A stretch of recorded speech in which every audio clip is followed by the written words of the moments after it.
All right, it seems we are on. Hello, everybody, and welcome to Convention War Stories with Uncle Kage and myself, Cheetah, the crazy chairman. We need a fancy theme song.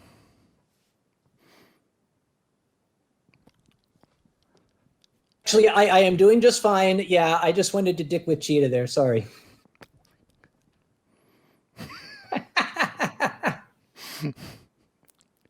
So I think it was BBF had the heart attack there.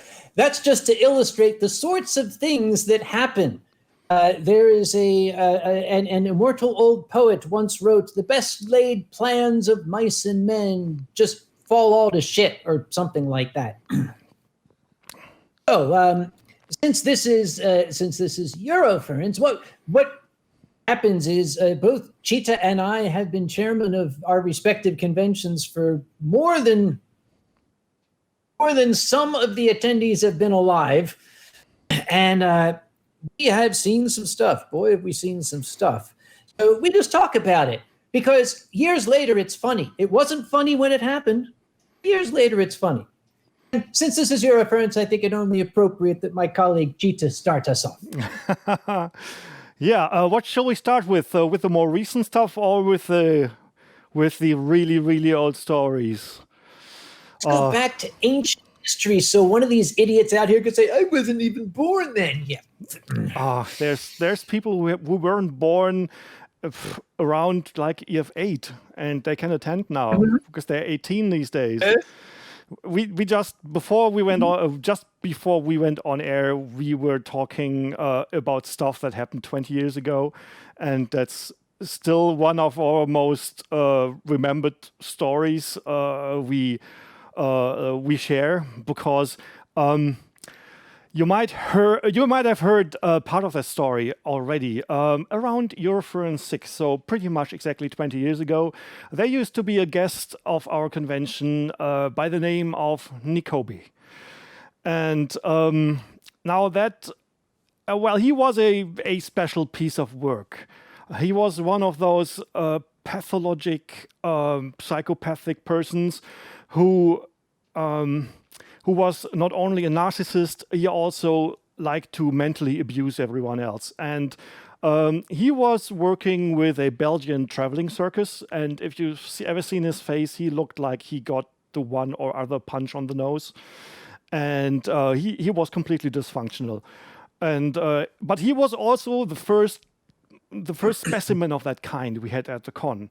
Nowadays, if you've got a Twitter account and you have some sort of celebrity popular status, you get attacked all the time. There will be people who are sending you bomb threats, death threats, and it's like always like, I don't care.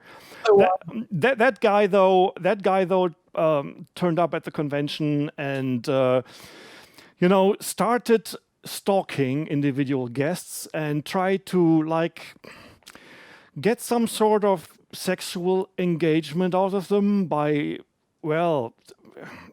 I can't even describe it. It's more like he went to people and said, "Look, I have this gun with me and I'm going to shoot myself if you don't have sex with me because I'm depressed." And the furry fandom was very innocent back then, and people generally trusted each other. So most of the people he ever met had their guards lowered to the floor, including myself. And I had some contact online before we talked about technical things like computers, arcade machines, and he seemed like a genuinely nice guy until we actually met. And over the course of the 3 days of the con, complaints came in, and we didn't believe the first, but then it got worse and worse. And until at the very end, he actually started breaking a glass bottle and threatening people in the lobby of the youth hostel. That's when we then finally officially threw out and gave him a lifetime ban. But don't even believe that we would get away with that, at least in his eyes, because he figured out our private telephone numbers. And from that day on, he started calling us for months, every single day. And he also found out our office numbers. So he called us at the office every single day. And he would go on like, I can prove that I'm innocent. I have official court documents that tell you that I am harmless and you must admit me, let me back in. And it went to the point where we picked up the telephone, and that was back in the time when telephone still had a receiver with a cable on it. So we used to hang the receiver out the window and leave him like that for like 3 hours. And when you picked it up after 3 hours, he was still on. And then came the moment when he flew to the United States and decided to attend Anthrocon. And as far as I know, did pretty much exactly the same, just that he hadn't been banned there yet. He has the honor of being the first person ever banned from Anthrocon. Now, I kind of wish I'd known Cheetah back then, so he could have called me and said, guess what's coming your way? And it was the same story. The convention started out quietly, normally, and complaints started to come in of this weird guy that was following people around and following them to their hotel rooms and demanding to be let in and join them in their sexual activities. I got enough of these complaints. I told the security, okay, I want to see this guy. You find him, bring him to me. Found him, they brought him to me, and before I could say a word, he started shouting, people have been attacking me. I tried to go down the stairs and people grabbed me and threw me down the stairs. I looked at him and I said, well, you don't seem to have any bruises or cuts on you, but he was absolutely adamant that he was being attacked from all sides, that everywhere he went, people were punching him and kicking him. So I managed to get a word in edgewise, and I told him, hey, look, this is my first year running a convention. I'm dealing with a lot of things, and I don't want you to be one of them. Here's the deal. If I don't hear your name again this weekend, I'm going to forget all about it.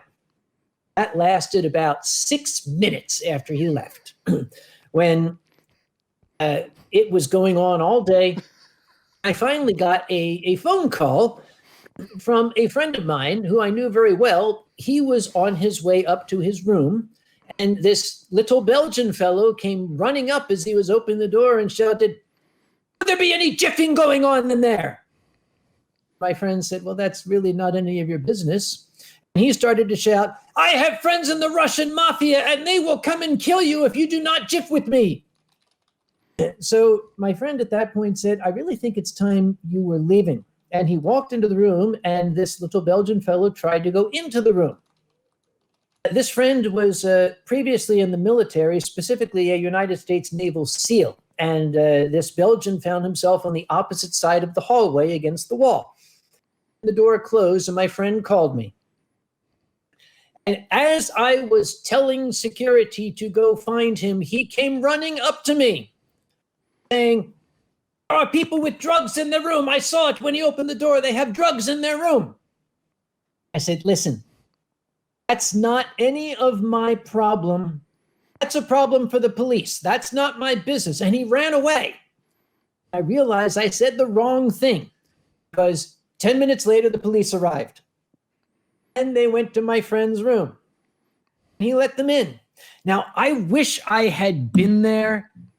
They said, "We've had a complaint. We have to look in the room."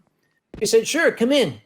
I wish I was there because I could picture the scene as the police looking around saying, what's this? Well, that's called a fursuit, officer.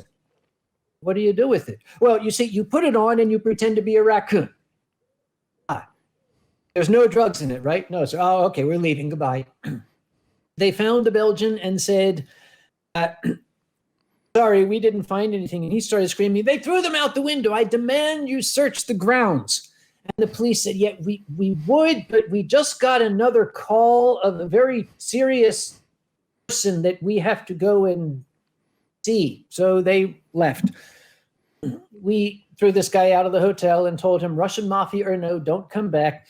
and the same. He hounded me after the convention, thankfully just by email. He sent me an email afterwards saying, I can't believe that you would support child pornographers. They had child pornography in that room. Okay, reply. You said before it was drugs. All of a sudden it's child pornography. I don't believe you. Send, delete. And the next day, here are some of the examples of the child pornography I found in their room. Delete, delete, delete, delete, delete, delete, delete, delete. We heard from him a couple of times, and then he disappeared. He either died or he got the help that he needed. I really hope it's the second one. Yeah, for us, the terror lasted for at least 5 years. He was still sending out threats to our con location way until EF10, so more than 4 years later. And then eventually he dropped off the face of the earth, and I do not miss him. I do not miss him at all. Yeah, around that time, I watched the recording of your story hour that ran on Friday, and you mentioned the signs of do not go out into the woods in your fursuit because it's hunting season. I actually found a photo of that, so just in case people thought you're making this up. So here it is. Yes. Here's the proof that Uncle Kage's story hours are 100% true. Do not fursuit in the woods at night. It's hunting season. This is no joke. Stay on the marked hiking paths. I don't know what makes it legal to hunt at night, but, well, I don't know. Hunting laws are weird in Germany. It's really a weird thing. Can I ask you a question, Cheetah? Of course. Have you ever had any difficulty with credit card processing? We had lots of problems with PayPal. But since we switched to credit card processing, everything has been running smoothly. But PayPal for events is the worst thing. Because they place event tickets in their high risk category, and that means that you can't get your payout from your PayPal account until after the event is over and all chargebacks have been processed. And that nearly bankrupted us at least once, because we didn't know it was a change in the rules of terms of use, and it hit us like just when the first down payment for the location was due, and we were like, oh, holy F, how are we going to survive this? And actually, the board of director and our cashier, we all had to take private loans to pay for Eurofurence until we got the money back from PayPal. So if you're planning to run an event, use everything. Don't use PayPal. Don't use PayPal. I don't know if I ever told you, before I took over Anthrocon, Anthrocon was a little tiny convention called Albany Anthrocon that took place in the city of Albany in New York. And I went the first year. I was their guest of honor the second year, and I got to see some things behind the scenes that were very, very interesting. In those days, we're talking the 1990s, you didn't have PayPal, you didn't have Square, you didn't have anything like that. If you wanted to accept credit cards, you actually had to have a bank merchant account. And you had to be an established business to get one of those. Well, the people who ran Albany Anthrocon wanted to accept credit cards. They weren't an established business. They couldn't get a credit card account. So apparently, one of them was friends with somebody who owned a local business and said, can we borrow your credit card machine for the weekend? And they accepted credit cards using this store's credit card account. They found out afterward that this is a federal level offense in the United States. Oops. It is against multiple government banking laws. Now, to this day, I don't think they ever got the money back. one's been able to tell me. No one is still around, but always obey the laws if you want to start a convention. Yes. It's one of the main reasons we no longer move Eurofurence to other countries. Because back in the day when we were 100 people, there were not so many laws you could break. But with the liabilities that are associated with a 3,000 people con, you'd have to have your own, basically your own legal division. Trying to find out what the laws in the specific country are. Even with EU kind of like leveling things out a bit, it's impossible. You will step into all the traps. And besides, Cheetah, there's not a bigger hotel in Europe anyway, so no point in that. I don't know how you could say that, and I have to disagree with you. Wasn't it an adventure going to different countries? What about the last time you had Eurofurence outside Germany? You mean the final time? Something like that? Oh, yes. You're, of course, talking about Eurofurence 9. Disaster? Yeah, it was... Depends from which side you see it. When we do our war stories, we usually say it's a disaster. And for me, back then, it was. But 16 years after, honestly, I also have to admit we had a lot of fun there. And the pain goes away with the time. So why did we, after being in Germany for 4 years, why did we go to the Czech Republic, who were not part of the EU back then? Why did we do that? Why did we go to the Czech Republic, which was just a kind of Eastern Bloc country in the early stages of modernization? Well, because the community was small and there was a very big, what should I say? A very loud minority insisting that Eurofurence had to be an international con because that's how the inventor, that is Unki, intended it to be. And they were right. When Unki started the first international firm meet under the name of Eurofurence, the idea was that it was like Comic-Con, you know, wandering around different cities and different people would host it. Only that this is not as easy as it sounds. So because we're Germans, we know German laws, and we also founded a German registered, incorporated entity for this con. Naturally, we did it in Germany because it was so much easier. But that year, they started complaining and said, okay, you gotta move it to another country at least one more time because we're the Eurofurence, not the German first. We were like, oh, okay, have it your way. So we asked around. Hold on. Yeah. Can't say it. I can. It was the French. Okay, go on. I don't really remember. It might have been the French. So we asked around on the forums on Furrymark, hey, is there anybody in any other country who can help us organize a location? If you organize the location and the facilities and the stage and the rooms, we can organize all the rest, but we can't do it in a foreign language, especially in a country where rarely someone speaks English. And we had some people from the Czech Republic who are actually pretty nice people, like Mbala and Jamango, and we kind of trusted them.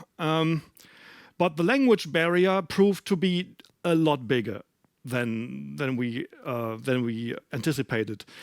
What we didn't see is that in the Czech Republic, back in the time, you know, when Europe was like a novel idea for them, if you didn't speak the language, they thought you were an idiot.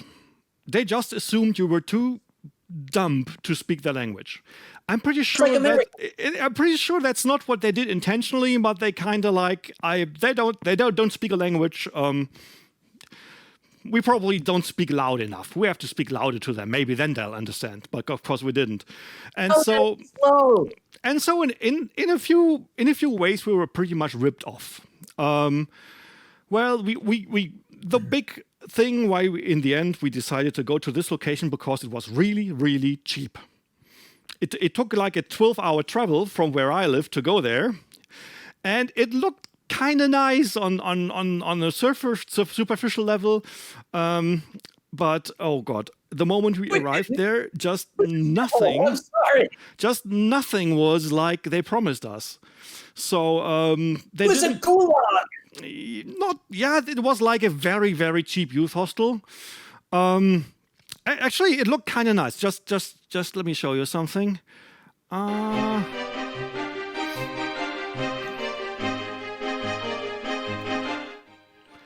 So this is what it looked like. Yeah. So it was like a hostel for like sports activities, and they had like a playing field and like basketball stuff and lots of places to stay. Yeah, and there's the 5 square meters of working Wi-Fi. And it was actually not that bad, especially when we were there. The weather was magnificent. I mean, it was a very pleasant, like 26 degrees or so. The beer was like 50 cents a bottle. So naturally, after the first day, nobody gave a damn about how bad the location is. And yeah, it was actually not that bad. I mean, okay, for Uncle Kage, maybe this was a little bit of a culture shock, but if you're used to like European youth hostels, this was not too much of a step down, no? Yeah, and that was our main stage, the circus tent. Yep. So we built our main stage in a circus tent because they did not have a room that was big enough for us. But this circus tent was more like an upside down noodle sieve. It had more holes than roof, and we spent the first time with a ladder and lots of duct tape trying to fix all the holes in the roof. And we were supposed to get like professional lighting equipment and microphones and stuff like that, but none of that ever showed up. It was basically one Czech guy who wasn't a furry who came with like a little, I don't know, like a little horse trailer, and put out like 20 years old loudspeaker boxes and some puny lights and a box of wireless microphones who didn't work. And yeah, it got very, very interesting from there on. Because we had so many technical problems, including the infamous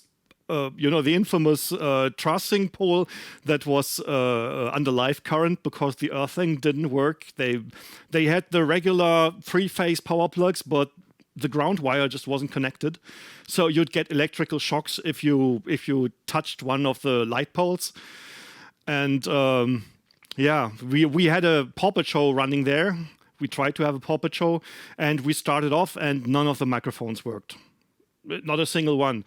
They kept just cutting out every 10 seconds, and we were barely 5 meters away from the stage with the receivers. And we actually had to stop the show, wire everyone up with wired microphones, and since we did not have enough wire to run from the control booth to the puppet stage, we had to move the entire control booth forward 10 meters to make that possible in the middle of the show. But people stayed with us, and we still had a lot of fun there. But for someone who was used to like being in control of things, like doing chairman things, like being in control, we were not very much in control. I remember we had our little moments where we took revenge, like after the puppet show was done, we kind of... Well, Kage, how do I best explain what we did after the puppet show? We kind of let go of all the pent-up stress we had. And... Okay. Here is where it becomes urban legend. Some people say that both of us started taking our clothes off and dancing on the stage. But I remember very clearly that that's not what happened. Are you sure? I'm very, very sure.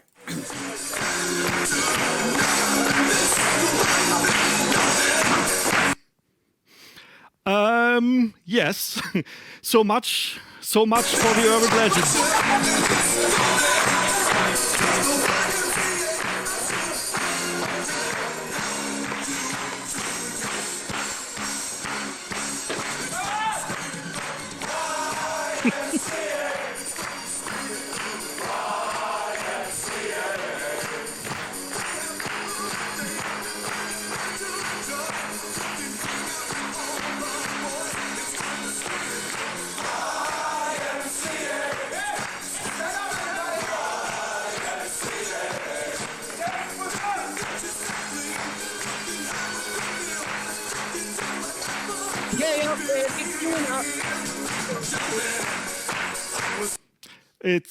It's amazing.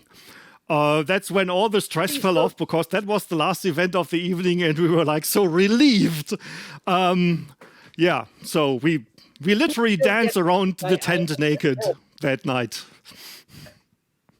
These people busy for about 2 minutes. I have to go get something. It's all related right. to this. Just keep busy. I will. I have little more bits from the archive, but I want to wait until Kage is back. Yeah, EF9 was a big adventure, but the food was good, the drinks were good, the weather was good. The only thing who was feeling miserable was myself and the stage team. We were just desperate the whole time trying to make things run.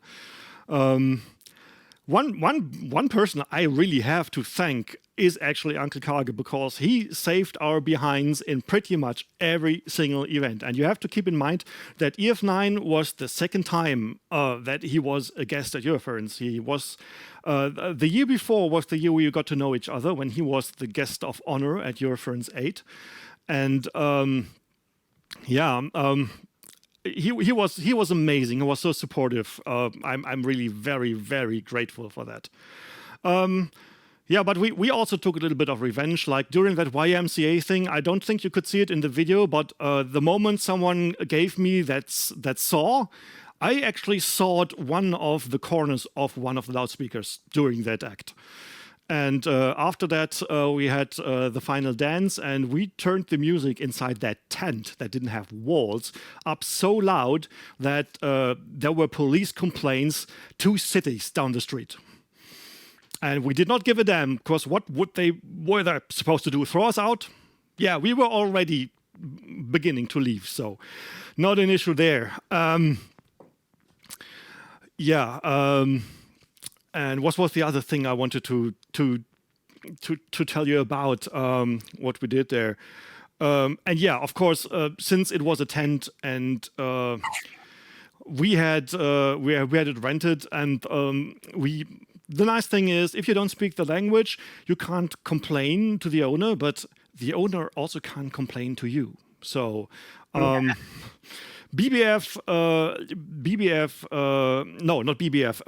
Fox drove there with his modded Jeep. So he had a big Jeep with like police lights on top. And Kage, are you back? Oh, he's back. I'm back. Yeah. I was looking for a certain T-shirt, but I couldn't find it, so you're off the hook. I know which you win. I'm wearing that in VR actually. So great. We at some point we also decided to not give a damn about the location anymore, and we were just having fun. And so I want to show you the beginning of Uncle Kage's story hour at EF9. The man who said I would fuck it up if I had to introduce him. Ladies and gentlemen, put your paws together for Uncle Kage!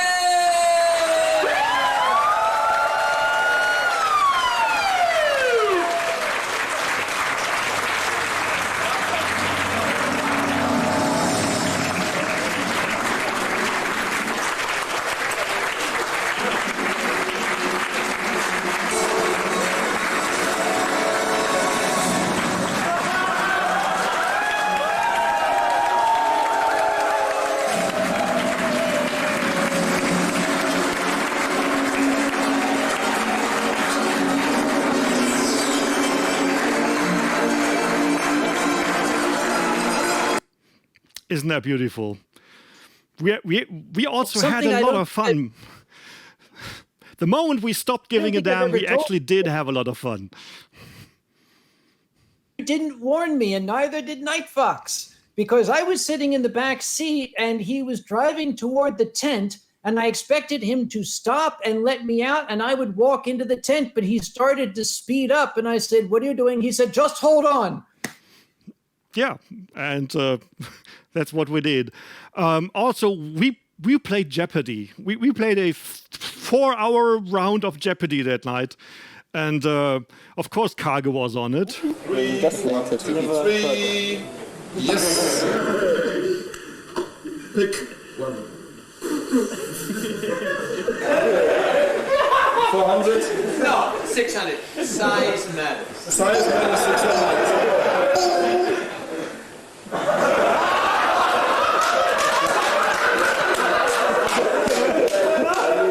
I ain't gonna say it. I'm gonna say it. No.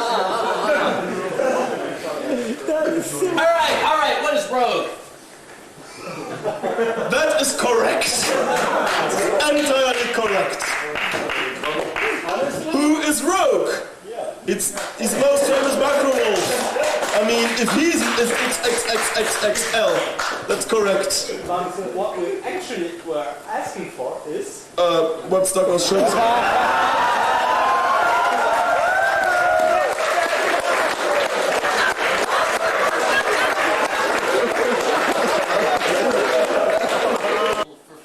Tilt 400.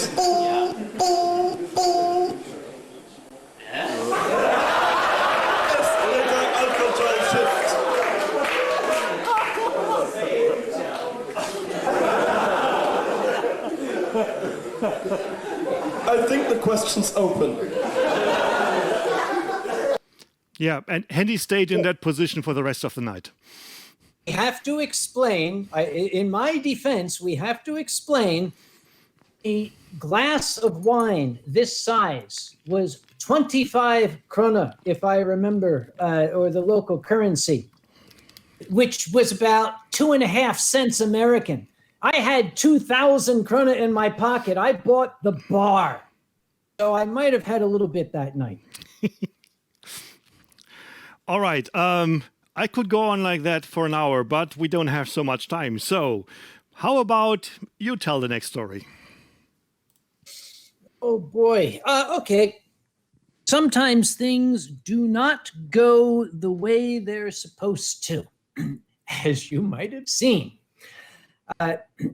Way many years back at Anthrocon, I think it was Anthrocon 2000, 20 years ago. I'm not going to mention any names, but it's dangerous to let a computer programmer run your registration because they like to write registration software and they like to put all sorts of features in it. Features that teach. So I was walking through the hotel and I came into the lobby. I saw there was a long queue of people. I was very curious. I looked at the queue, went to the end of the lobby and down some stairs, the lower lobby. I walked past it down to the lower lobby and the queue went up to the registration desk. And I saw a gentleman who had written the registration software frantically typing at a keyboard. I went up and I said, "What's going on?" He said, "I almost got it. I've almost got it. Just give me a few more seconds. I've almost got it." Well, he didn't. He was a good man. There was obviously he like missed an exclamation point or had two quotes somewhere where he needed one, but the entire registration system took a nosedive. We couldn't register people. We couldn't print badges. And this was Friday morning and opening ceremonies was coming up. So I enlisted the aid of some passing people who were not volunteers, but who became volunteers when I grabbed them and yanked them in my direction. Made them help me lift a big, heavy, powered lectern with a speaker in it onto a table. And I conducted the opening ceremonies in the lobby from that lectern for all the people who hadn't gotten their badges yet. And because I strongly believe that it is up to the boss of the organization to accept the blame for this. The official story that I gave to the people there was that it was the badge printers that I had found cheap on eBay because I don't like to spend money. So I bought these cheap badge printers, and the registration crew said, no, not those. And I said, no, they're cheap. We're going to get the cheap ones. And that was why everything had broken down. Was that the truth? Almost, maybe. I don't know. Maybe there was some grain of truth to it. But again, it's the boss's job to be responsible. I don't think in 20 years I've told people that, but it's been 20 years. Maybe it's time I can. Cheetah would not know about that because registration, at least every year I've been there, has been perfect and flawless at Eurofurence. Let's pretend it is. Let's just pretend it is. Yeah, the one time we thought that if we let the professionals run hotel registration, that will work. No, it didn't. So we had this problem that we let people book their hotel rooms through our registration system, but that involved a lot of manual work and a lot of customer support, especially for Löwy and the Reg team, that they simply couldn't do with 2,000 people in the house. So when we moved to the Estrel, I think we did that for one more year. And after that, we said, all right, the Estrel has a professional provider for hotel registration services. And we can let people register with their credit card. It's 2016. Everybody has a credit card these days. And if they don't, well, a friend has one. And we thought that was a reasonable assumption, and it kind of worked out. The problem is that even they are a customer of the biggest worldwide booking provider. And the problem is that these systems do not scale on peak load. And usually, if there is an event, there's two types of bookings that occur. Either the one who runs the conference basically books a room block and pays for one room block. That's one way to book a hotel for a convention. The other way is that everyone who wants to take part in a business convention will eventually reserve a room, and since it's a overseeable number of participants, that usually works out because all the bookings are spread out over several months. What do furries do? Furries sit there with a chronograph on their hand, hitting F5, F5, F5, F5, F5, F5, F5, and some of them have already pre-entered the registration form and have browser plugins so that when the registration form finally shows up, they only have to hit enter. And that's what 3,000 people did in 1 second. And you could still see the mushroom cloud on another continent. It was epic. It broke down so badly. And another problem that occurred once the room block was gone, which happened within I don't know. It would have happened in a second, but because of the breakdown, it happened within the first 24 hours. People started poking around the online registration system and found out that you can display the group code. There is always, in the booking system, there's a code for the group, and so that you get the right tariff for the room you book. And they found out that the administration system for that did have the group code also as the password. So they entered the group code as the password and added themselves to the room block without actually registering. So we ended up with a hotel that was 25% overbooked. And no way to distinguish which of these registrations were genuine and which weren't. That got us in a very uncomfortable place. Because at first they thought, you guys have hacked our registration system. I said, I don't think so. And we had a few people in the chat groups where the special trick was being explained, and we showed them that, and they were like, we're going to call you back. They never mentioned it again. And we solved the problem. Yeah, we solved the problem by counting on the usual attrition. That means that a lot of bookings will expire. A lot of people reserve hotel rooms and don't take them.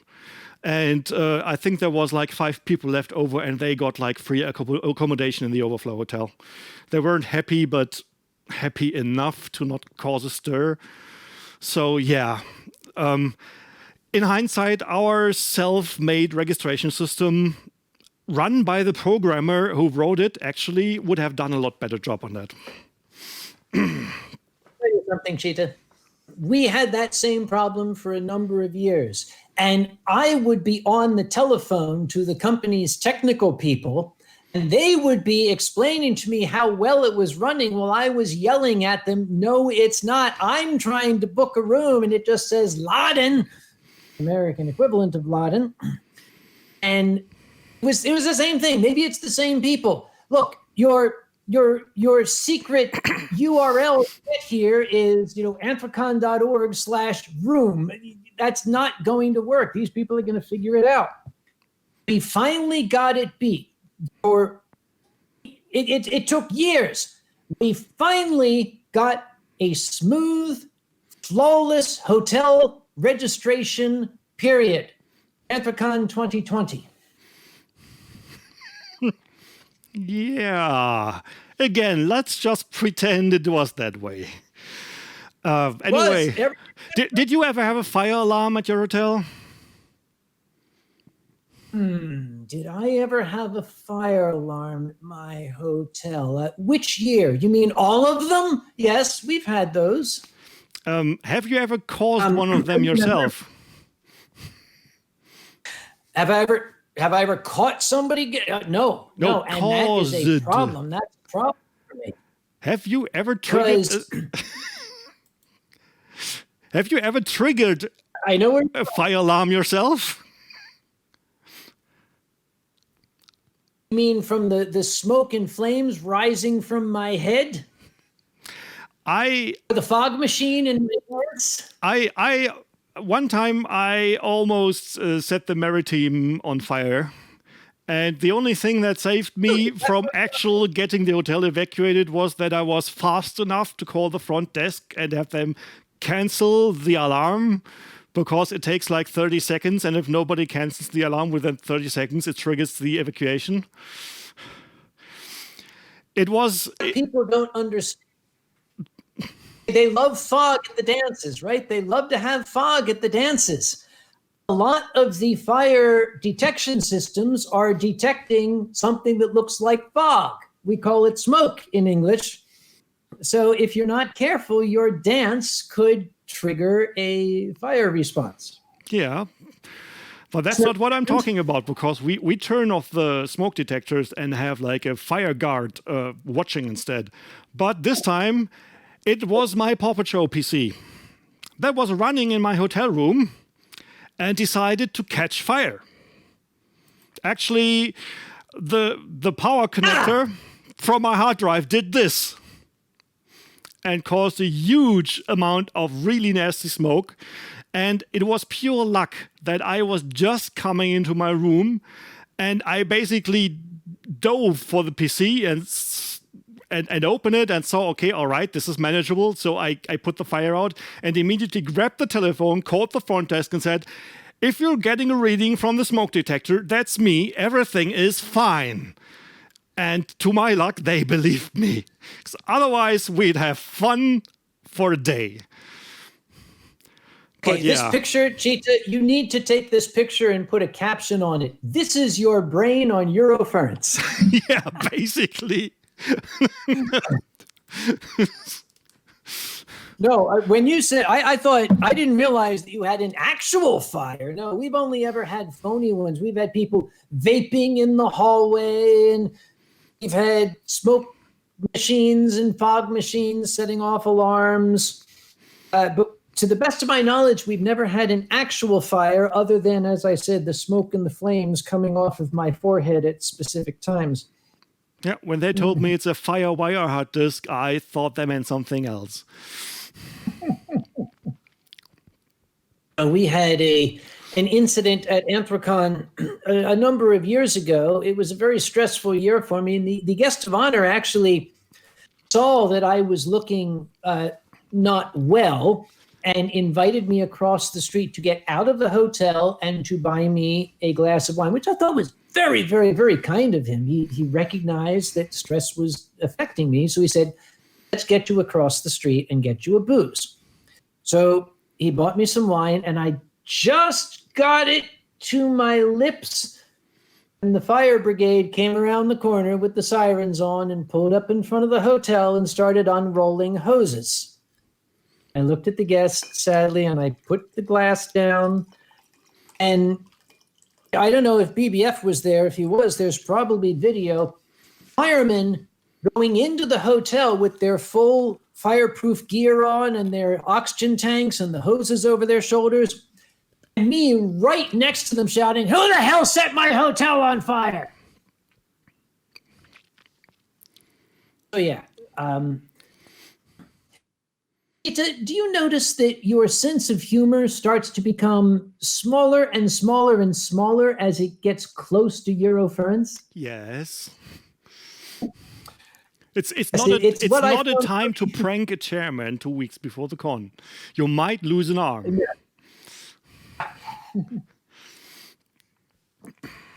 Cheetahs can bite your arm off. So can cockroaches, for that matter. My staff have learned not to try to pull little tricks on me till after the convention. That's safe.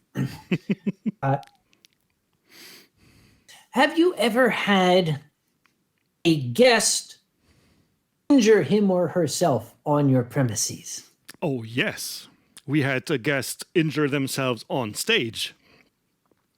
Really? Do you care to name names? Oh, he starts with a P and ends with an E. And he has the word coyote in the middle.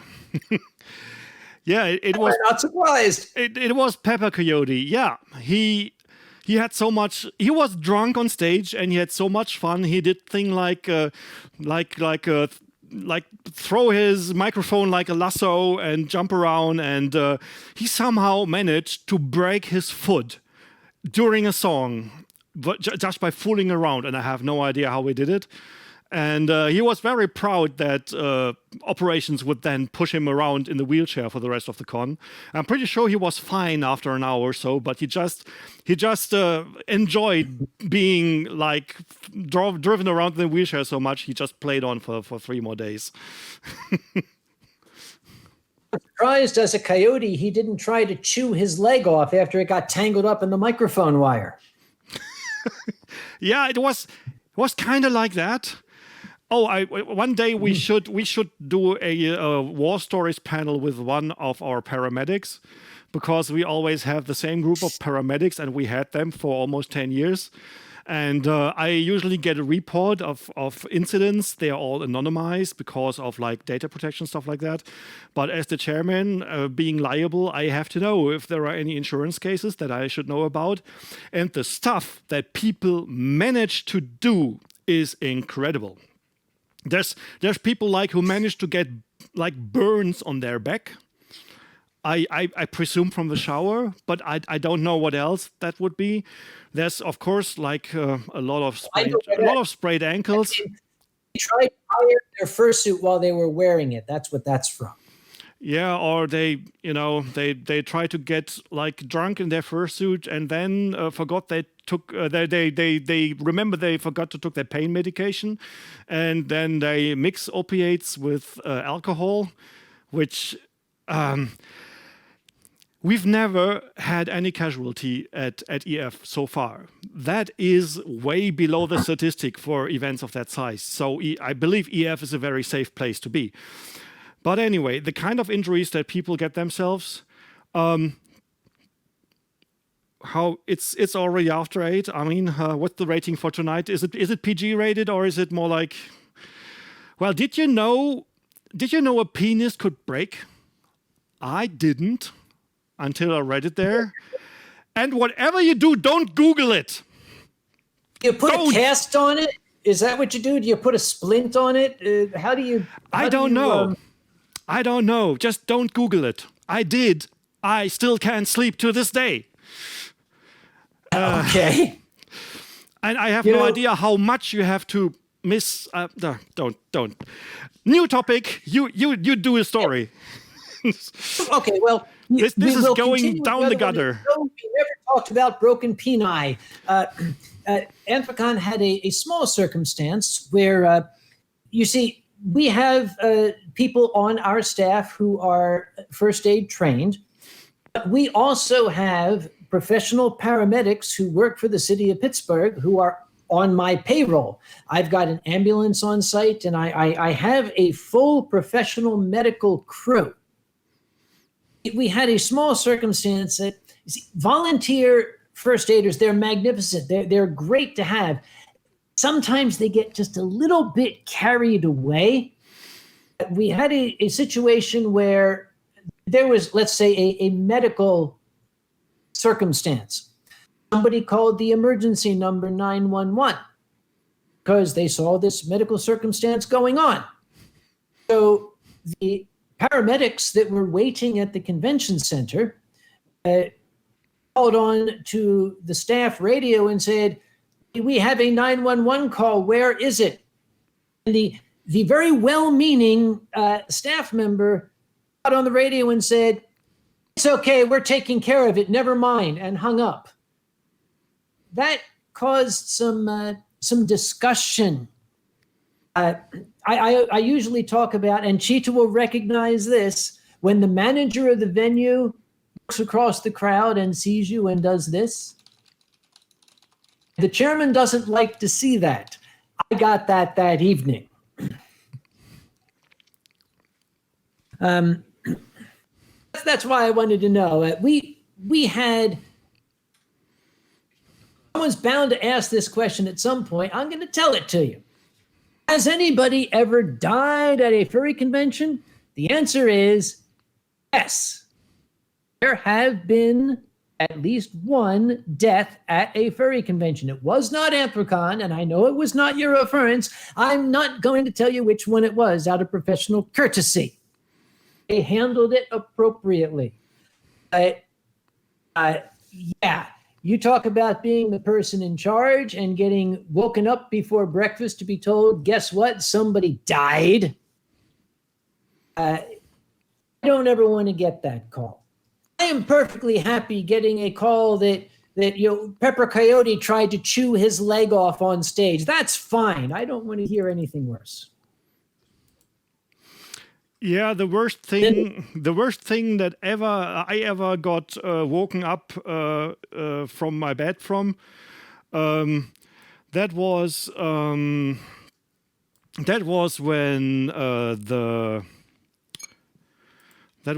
the owner of the company that supplies us with our stage equipment had driven his 10-ton truck into my car on the hotel parking lot.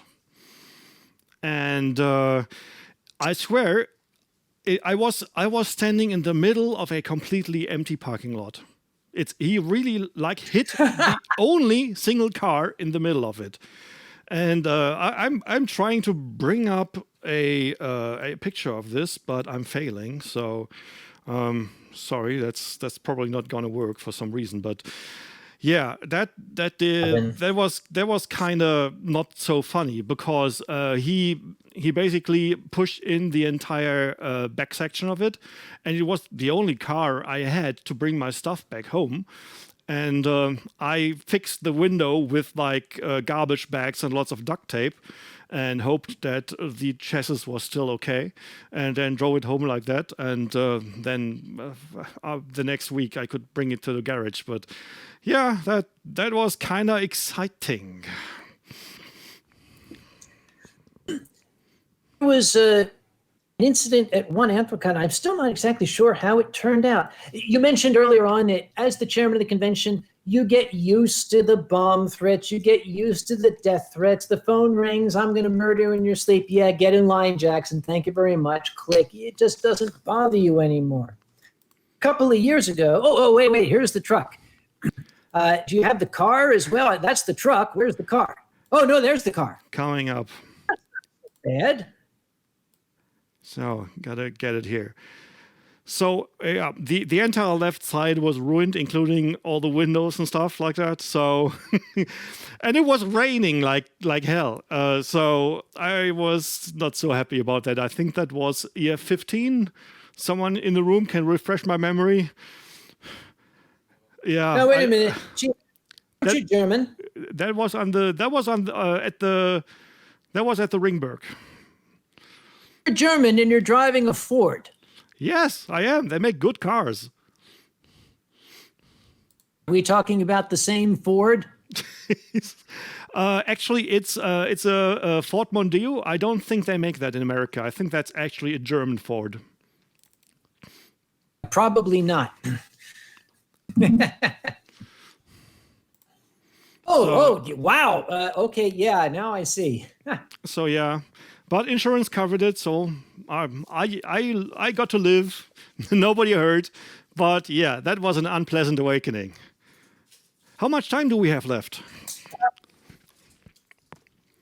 A real quickie, since we only have a couple of minutes and my bottle is empty. Hell, where did the time go? A couple of years ago, I saw in the last day of Anthrocon a tweet or a live journal, I don't remember what it was, some social media, some guy who didn't like me got online and said, yeah, I found Uncle Kage's car at Anthrocon and I keyed the shit out of it. But that's nice. My car is not here. Oops. Whose car was it? Yeah. I was going to ask, but I decided, I'm just going to let this one go and see if nobody ever got back to me, but apparently some poor schmuck got his car keyed by somebody who thought it was mine. So I'm sorry, hey, it happens. Misplaced identity. Okay, I have a final thing to say. I already said it when you were away, but I wanted to say it to you personally. And the audience, I wanted to thank you. You've saved our asses at Eurofurence so many times, especially in the early days. You probably don't know how much you actually did for us, especially at EF9. I think we would have jumped into the toxic river if you hadn't been there, and helped us discover our fun again. And well, for that you get a group hug. Oh yeah,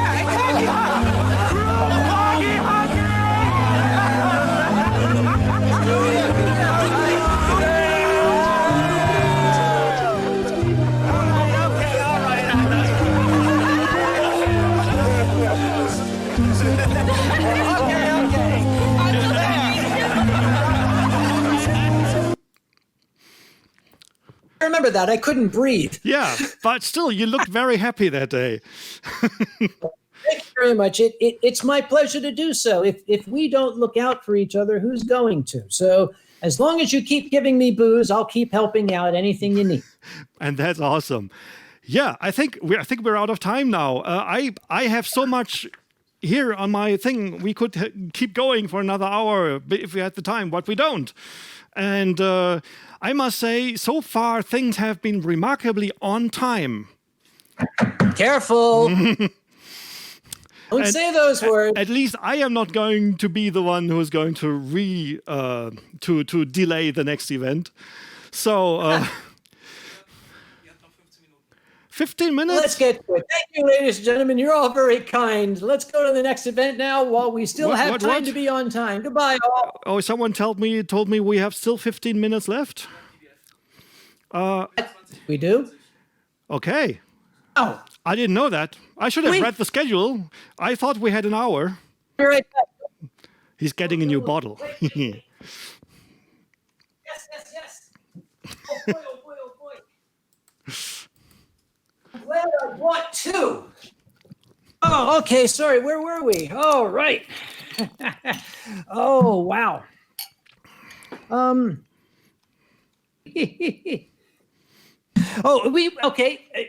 We talked about occasionally people who give us trouble. I talked about the first person to get banned from Anthrocon. I could talk about the second person to get banned from Anthrocon. Oh, yeah. This gentleman, he had a bad habit of, again, this is the 1990s. The internet was very different then.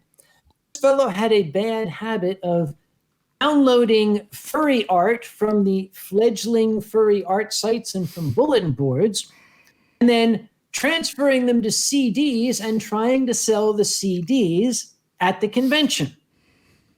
Not just in the dealer's room, but in the lobby, in the swimming pool, in the parking lot, anybody who would listen. Well, that very, very first year that Anthrocon moved to Pennsylvania, we tried an experiment. We tried an experiment with an after dark dealer's room that year. I don't think it was successful. But I told this guy, because of the nature of the artwork on your CDs, number one, you have got to only use artwork that you have a license for. And number two, you're only going to be in the after dark dealer's room. Now, he didn't pay attention to that, so he got the letter after the convention. But like most people who get the letter, he was not going to accept it. And he sent me a note saying that, I'm going to call my solicitor and have you, up in court. You must allow me. This is restraint of trade, blah, blah, blah, blah, blah. So I made sure that the hotel was aware of this guy. I'm not going to mention his name, but just so I can refer to him, I'm going to call him Mr. Smelly.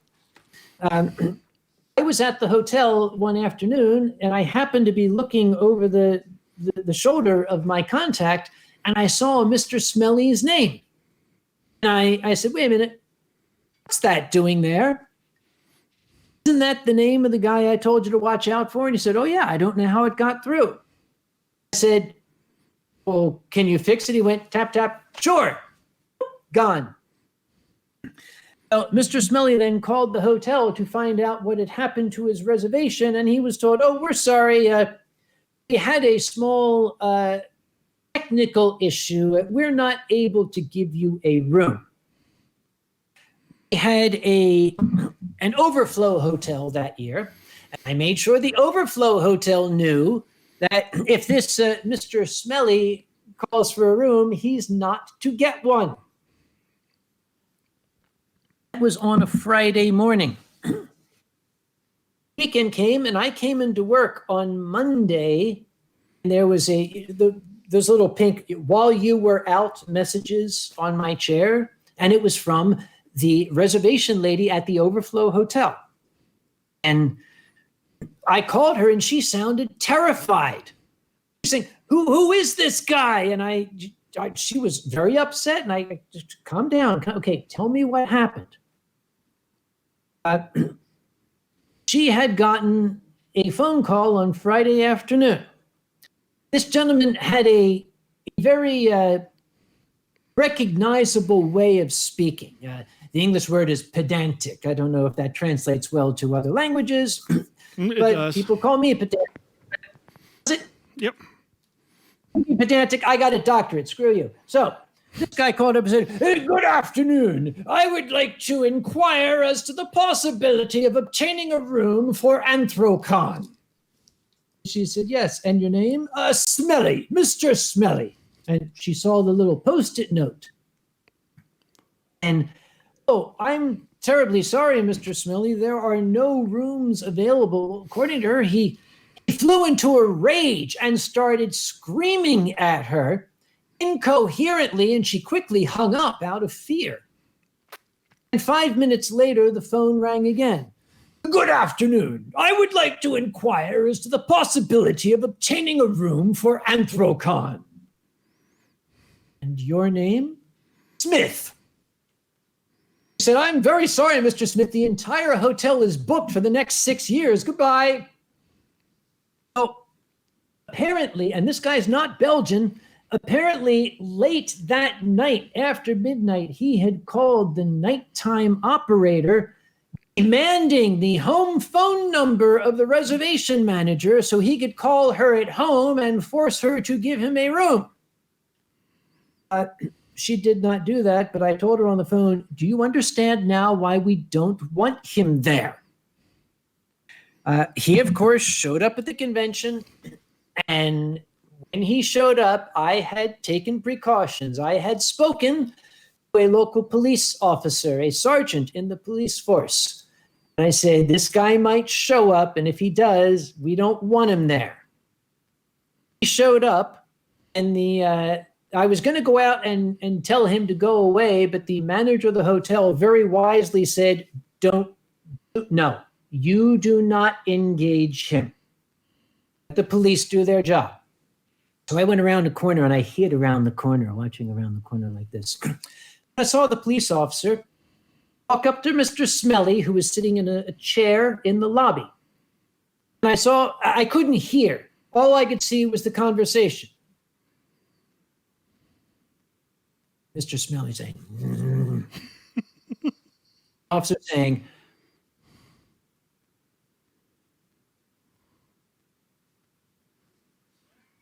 and the officer doing this.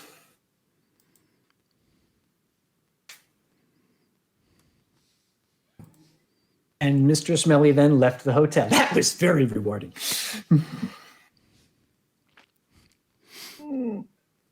Have you ever, other than the Belgian Cheetah, have you had any version of Mr. Smelly that you had to physically remove from your hotel? That is a good question. We had to physically remove a few people. None who were quite so insistent, though. Most examples where we had to remove people is when we had like cases of substance abuse, or people who get drunk and make trouble every night. So usually, if you lose control of yourself and security has to bring you to your room, we will give you that. It happens to everyone once. But we will note your badge number, and if it happens again, you leave. Same thing if we have to call an ambulance on you and it was your own fault, you're going home. And the worst case we once had was the last year in the Maritime, where a British girl was just drunk off her ass, and she got really obnoxious, and we told her to go to her room and sober up, or she would get problems with security. And later that night, we found out that actually, we got a call for security, and we immediately called police too, because two Brits had physically beaten up a drunken guy in his hotel room because they were fighting for the same girlfriend, and it was just that obnoxious drunken ass girlfriend. And we ended having blood all over the balcony and the carpet and in their rooms, and it was really, really nasty. And that was, I think, the one time where we threw people out before the con even started. Yeah, that was the early arrival day, and it was also the same room that basically had a full shopping cart of booze, including the shopping cart, in their hotel room. So yeah, they had a little bit of a very hard party up there, and that was, I think, the worst case of someone being kicked out of the hotel.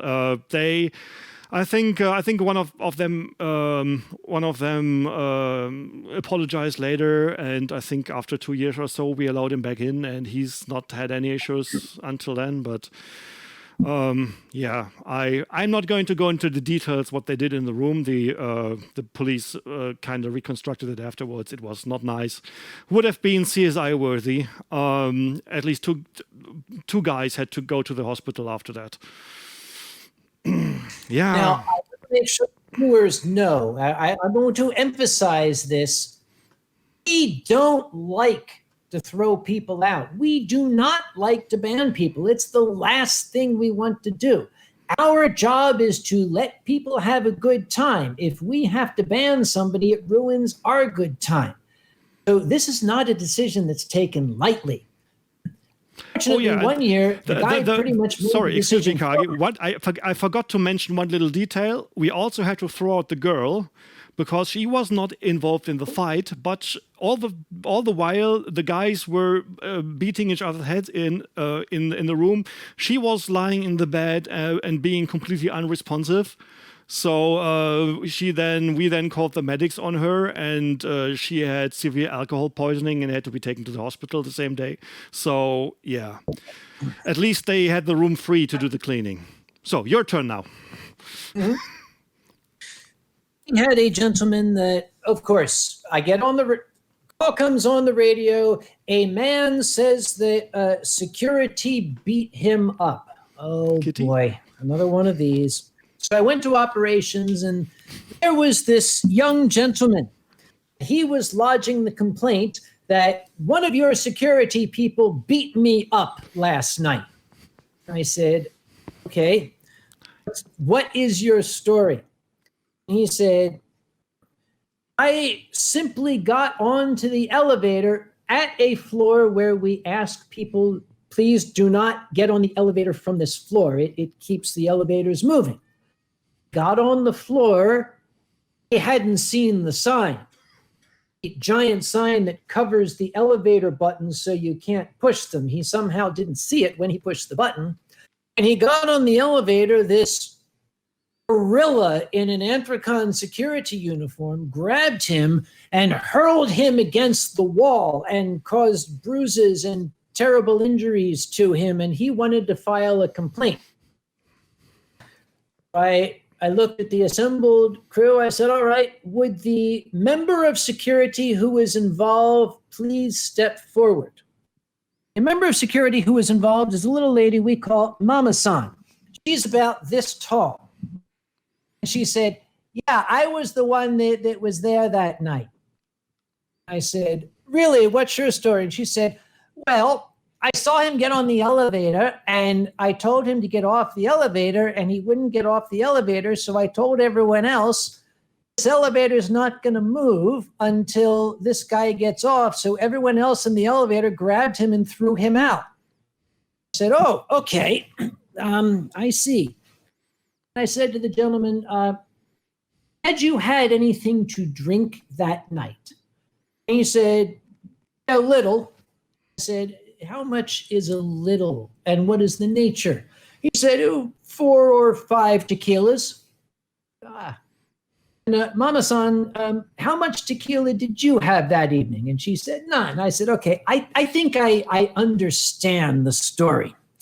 Something else I noticed was that this was Saturday morning, and the gentleman's badge was a Friday, one day only badge.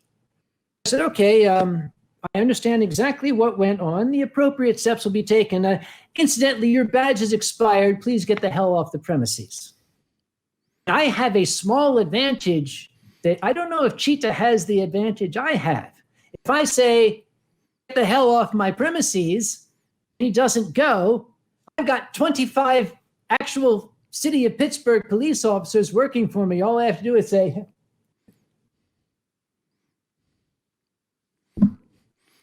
yeah, to try it, Cheetah. If we need the police, we have to call them in, but that's basically what we do. The hotel has like the I don't know, the homeowners' rights. So if we want someone gone, we talk to them. They throw them out, and if they don't go, police comes. Just for the last minute, something I remembered. We had one time where we wanted to throw somebody out, but we actually kind of felt sorry for him, and the story goes like this: he was dumped by his girlfriend, and he was so desperate and enraged that he went onto the hallway and with his bare fist punched a hole into the drywall, and. Yeah, so at first we thought, okay, let's throw this guy out. But at the same moment, he broke all of his fingers. And we said, okay, we think getting dumped by your girlfriend and breaking all your fingers and then having to pay the bill, I think that's enough that's enough of karma get back you can get. So behave nicely and you can stay, but you've got to pay the bill, and better see a doctor about that. So he came back the next day with like all plastered in and feeling really sheepishly, and it was okay.